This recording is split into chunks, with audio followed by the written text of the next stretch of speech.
औज़ बिल्लाहि मिनश्शैतानिर्रजीम बिस्मिल्लाहिर्रहमानिर्रहीम। अस्सलाम वालेकुम नाज़रीन।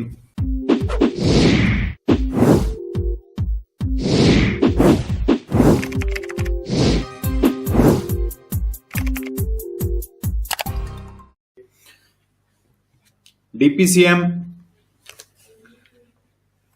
जो कि हफ्तावार उसमें तब्दीली होती है, उसके हवाले से हम बात करेंगे। तो 3 मई सोमवार से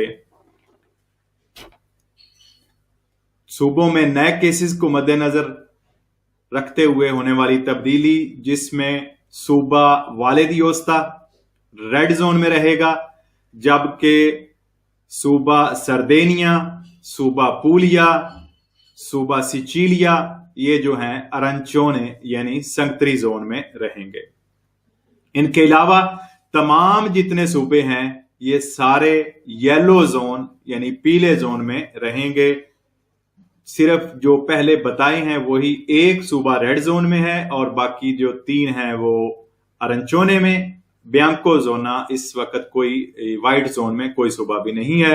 बाकी टोटल सूबे जो हैं वो येलो जोन में रहेंगे। इसके साथ साथ दूसरे मुल्कों से आने वाले मुसाफिरों, जिनमें इंडिया, बांग्लादेश और अब श्रीलंका भी शामिल कर दिया गया है वजारत सेहत की तरफ से, तो इन मुल्कों से आने वाले जो लोग हैं 29 अप्रैल से लेकर 15 मई तक इटली में नहीं आ सकेंगे।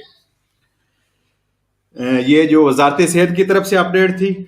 और कोविड पास के हवाले से अगर हम बात करते हैं तो 1 जून से यूरोपीय यूनियन की तरफ से जो ऑफिशियल ऐलान कर दिया गया है और 1 जून से कोविड पास जो है वो मिलना शुरू हो जाएगा। इसमें फिलहाल 15 मुल्क शेंजन जो है वो ऐड किए गए हैं, जिनमें इटली भी शामिल है। जिनके पास ये कार्ड होगा वो बआसानी जो है यूरोप में सफर कर सकेंगे, बाई एयर भी और बाई रोड भी।